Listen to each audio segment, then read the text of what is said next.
ఏదైతే అమరావతి రాజధానిగా అనౌన్స్ చేసిన తర్వాత వీళ్ళు మళ్ళీ 3 ముక్కల ఆట ఆడారు. దాని తర్వాత ఒకటే అన్నారు, కాసేపు అన్న అసలు రాజధాని వద్దన్నారు. ఇంకొంతసేపు ఏమన్నా మావిగానే అని చెప్పి కొత్త మూడు ప్రాంతాలు ఏదైతే మచిలీపట్నం, విజయవాడ, గుంటూరు అని చెప్పి మళ్ళీ మాట్లాడుతున్నారు. అసలు వాళ్ళ స్టాండ్ ఏంటి? వాళ్ళ నాయకుడికి అసలు అవగాహన ఉందా? రాజధాని అంటే ఏంటి, ఎలా ఉండాలనే అవగాహన ఏమైనా ఉందంటారు అసలు? ముందుగా అందరికీ నమస్కారం. మన తెలుగు రాష్ట్ర ప్రజల దౌర్భాగ్యం అది ఎందుకు చెప్తున్నామంటే, కేవలం రాజధాని విలువ తెలియనటువంటి వ్యక్తికి మనము ఒక ముఖ్యమంత్రిని చేసుకున్నటువంటి పరిస్థితి. ఈ వైసీపీ నాయకుడిని ఒక ముఖ్యమంత్రిగా మనం చూసినటువంటి పరిస్థితి.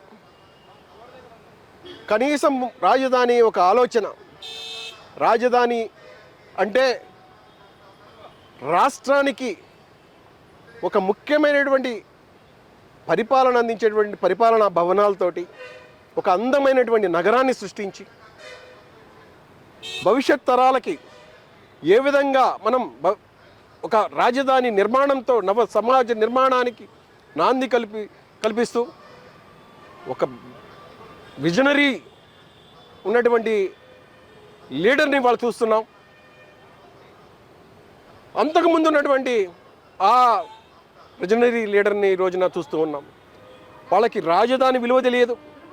రాజధాని ఏ విధంగా మనం ఎంతవరకు కూడా వారు మూడు ముక్కలతోటి విభజించి పాలించే ఆ బ్రిటిషర్స్ కాలం నాటి ఆలోచనలు మాత్రమే ఈ రోజుకి మిగిలిపోయి ఉన్నాయి. పేదవాడిని పేదవాడిగానే చూస్తున్నారు. ఒక రాజధాని విలువని బయట నుండి వచ్చేటటువంటి ఇన్వెస్టర్స్కి వాళ్ళందరూ కూడా వస్తే ఇక్కడ చూడగలిగితే, ఈ రాజధాని నిర్మాణాన్ని చూడగలిగితే, ఎవరైనా సరే బయట నుంచి వచ్చేటటువంటి వ్యక్తులకు ఆ నగరాన్ని చూసి, ఇక్కడ డెవలప్మెంట్స్ చూసి, వారు ఇన్వెస్ట్మెంట్ చేసి కొత్త పరిశ్రమలు అభివృద్ధి చేసి రాబోయే తరాలకి ఒక మంచి బాటగా ఉంటుంది. కానీ రాజధాని మాకొద్దు అని చెప్పి దేశవ్యాప్తంగా తెలియజేసినటువంటి వ్యక్తులకి మనం పట్టం కట్టాము అంటే మనం నిజంగా చెప్పలేసుకోవాల్సిన అవసరం.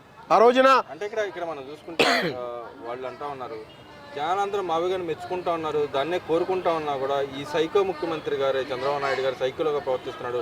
ప్రజల యొక్క అభిలాష పట్టించుకుంటూ మా నాయకుడు చెప్పింది కూడా వినలేకుండా ఆ కూటమి నాయకులు మా నాయకుడి మీద దుమ్మెత్తి పోస్తున్నారు, సైకో అని చెప్పి చెబుతూ ఉన్నారు. ఈ కూటమిలో ఉన్న నాయకులు వాళ్ళే సైకోలు అని చెప్పి మాట్లాడుతూ ఉన్నారు. నిజంగా చంద్రబాబు నాయుడు సైకోలుగా ప్రవర్తిస్తున్నారా? ఓ పక్కన 30 ఏళ్ళు 40 ఏళ్ళు పట్టే రాజధాని మనకెందుకని మాట్లాడుతూ ఉన్నాడు సజ్జల రామకృష్ణ. సైకో విలువ అనేది, సైకో మాటలు అనేవి పూర్తిగా వాళ్ళ అర్థం తెలిసిన వ్యక్తులు వాళ్ళే. ఎందుకంటే వాళ్ళు అలా బిహేవ్ చేస్తారు కాబట్టి వాళ్ళకే అది ఆ మాట వారికే చెల్లుబాటు అవుతుంది. ఇక్కడ రాజధాని మాకొద్దు అని చెప్పారు, రాజధాని అవసరం లేదంటారు, రాజధానిని 3 ముక్కలు అంటారు, 3 ప్రాంతాలు అంటారు. ఆ రోజు నిజంగా మతి మించి మేము నిజంగా మాట్లాడిన మాటలకి మేమందరం కూడా 3 ప్రాంతాలు అభివృద్ధి చెందుతాయి కదా అని చెప్పి నిజంగా మోసపోయాం. ఈరోజు చెంపలేసుకుంటున్నాం. ఎందుకు అంటే ఒక్క ప్రాంతాన్ని కూడా మీరు అభివృద్ధి చేయలేకపోయారు. ఈరోజు మళ్ళీ మాట్లాడుతూ ఉన్నారు, విజయవాడని, మచిలీపట్నాన్ని, గుంటూరుని చేసేస్తామని. ఆల్రెడీ ఇక్కడ జరుగుతున్నటువంటి రాజధాని నిర్మాణాన్ని మీరు చూడలేకపోతున్నారే, ఇంకా కొత్తగా ఏం చేస్తారో చెప్పండి. మీకు ఇచ్చిన సమయంలో 5 ఏళ్ల పరిపాలనలో మీరు ఏం చేయగలిగారు? ఏ రాజధాని, ఏ ప్రాంతాన్ని మీరు డెవలప్ చేయగలిగారు? మీరు వైజాగ్ని చేస్తామన్నారు.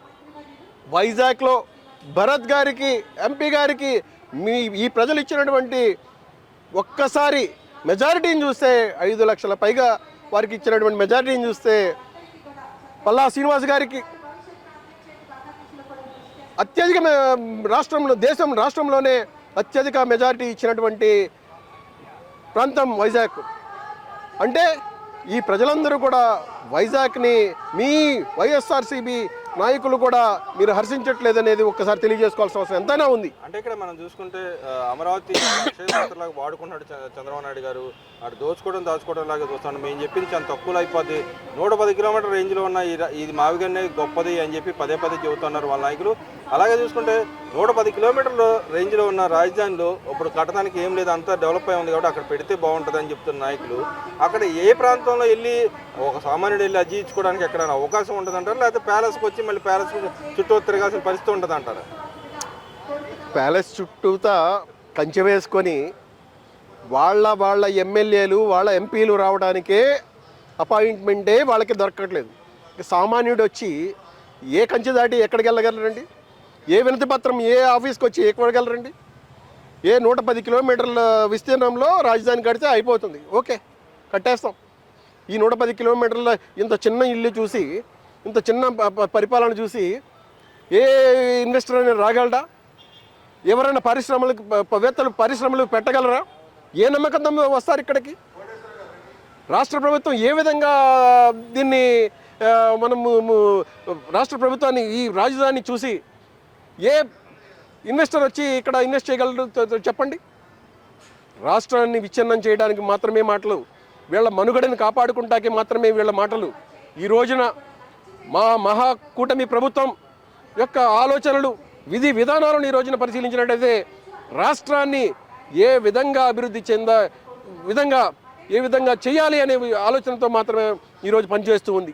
నిరంతరం మా ముఖ్యమంత్రి వర్యులు చంద్రబాబు నాయుడు గారు, అలాగే కూటమి నేతలు గౌరవనీయులు మంత్రివర్యులు శ్రీ కొణిదెల పవన్ కళ్యాణ్ గారు కానీ, బీజేపీ సహచర నేతలు ముఖ్య నేతలు మాధవ్ గారు కానీ, అందులో ప్రధానంగా మా యువనేత గౌరవనీయులు మంత్రివర్యులు నారా లోకేష్ బాబు గారు ఈ రోజున వారి సమాలోచనలు చూడండి, ఆలోచనలు చూడండి. ఈ రోజున వారి ఇంటికి తీసుకువెళ్ళి ప్రతి ప్రజాప్రతినిధిని వారి కుటుంబాలతో సహా వారి ఇంటికి ఆహ్వానించి వారితోటి సహపంక్తి భోజనాలు చేసి వారిని సాదరంగా స్వీకరించి వారి కుటుంబాలతోటి ఇవాళ అంత మచ్చికగా వాళ్ళందరితోటి వాళ్ళ ఆలోచనలతోటి సమీకరించి వాళ్ళందరితోటి వారి ఆలోచనలందరినీ కూడా సమీకరించి రాబోయే తరాలకు వారు ఎంత సాధారణంగా ఉన్నారో ఒక నిర్వచనంగా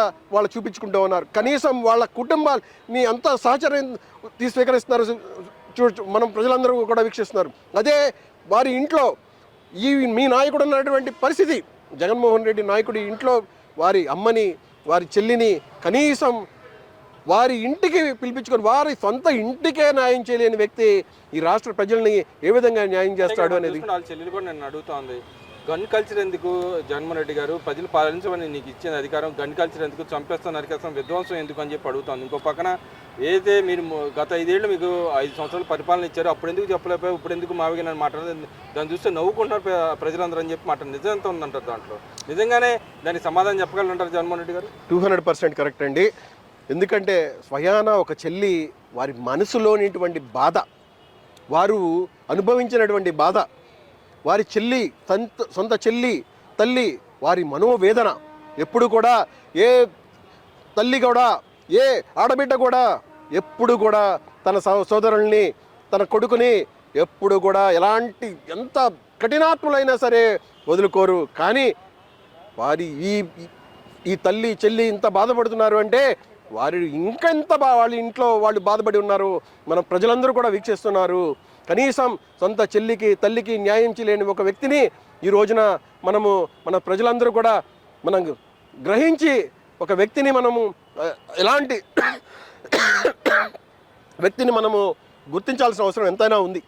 అంటే ఇక్కడ మనం చూసుకుంటే ఇంకో మాట కూడా అడుగుతుంది, మావిగా నన్ను పెట్టావు, ఆ గన్ను మావిగన్ అనే దానికి గన్ను బదులు నీ పేరు పులివెందులో పెట్టుకో, అవినాష్ పేరు గొడ్డలి గొడ్డలి అని పెట్టుకో, గొడ్డలి అవినాష్ ఆవి అంటే ఎందుకంటే ఆ పేర్లు వారికి ఇష్టం, దానిలో ఉన్నటువంటి ఆస్వాదిస్తున్నారు గన్ కల్చర్ని, ఫ్రాక్షనిజాన్ని నరాల్లో వాళ్ళు ఆహ్వానించి వాళ్ళు ఆస్వాదిస్తున్నారు, అందులోనే ఆనందం పొందుతున్నారు.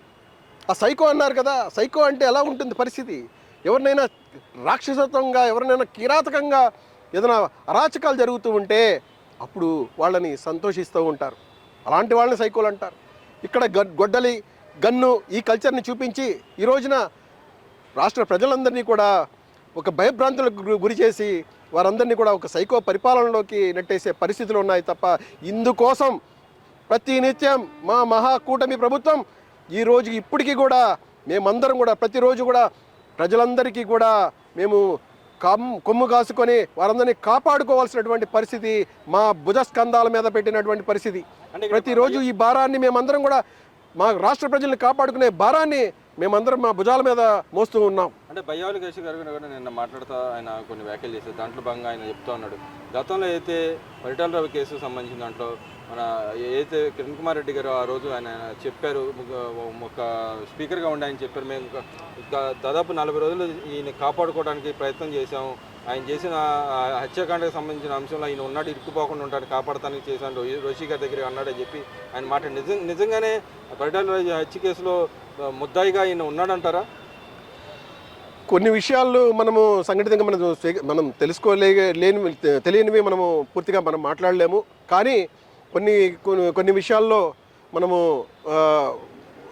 వాటన్నిటిని కూడా అంటే ఇక్కడ మనం ఇంకో మాట కూడా ఏదైతే నిన్న ఇంకో మాట కూడా మన అచ్చెన్నాయుడు గారు మాట్లాడారు, గతంలో వైఎస్ చనిపోవడానికి కారణం వెనకాల నుండి నడిపించి కుట్రకోణం ఉందని చెప్పి గతంలో నాతో బొత్స సత్యనారాయణ మాట్లాడారని చెప్పి ఆయన వ్యాఖ్య చేయడం జరిగింది. దాని మీద నేను అలా వ్యాఖ్య చేయలేదని చెప్పాడు. ఎలా చూస్తారు? నిజంగానే ఆయన చనిపోవడానికి జగన్మోహన్ రెడ్డి గారు వెనకాల కారణం ఉండొచ్చు అంటారా? ఇక్కడ మనం ఒకటి గ్రహించాల్సిన అవసరం చాలా ఉందండి. తన తండ్రికి జరిగినటువంటి అన్యాయం ఒక ముఖ్యమంత్రి స్థాయిలో ఉన్నప్పుడు ఆయన మీద ఒక కుట్రకోణంలో ఒకటి జరిగినప్పుడు అది ఏంటో దాన్ని నిగ్గు తేల్చాల్సిన అవసరము ఒక కొడుకుగా తనకు ఒక బాధ్యత ఉంది. ఆ బాధ్యతని విస్మరించి అందులో నిజంగా ఇది జరిగింది, ఈ ఏ కుట్ర కోణము లేదు, ఇందులో ఎవరు బాధ్యులు కారు అనే విషయం కూడా ఒక ముఖ్యమంత్రి స్థాయిలో ఉండి కూడా నిగ్గు తేల్చలేనటువంటి పరిస్థితి. అది వాళ్ళు నిగ్గు తేల్చుకోవాల్సిన అవసరం, రాష్ట్ర ప్రజలకి వివరించాల్సిన అవసరం కూడా ఎంతైనా ఉంది. కానీ వాళ్ళు చేసుకోలేనంత అసమర్థులుగా మిగిలిపోయారు.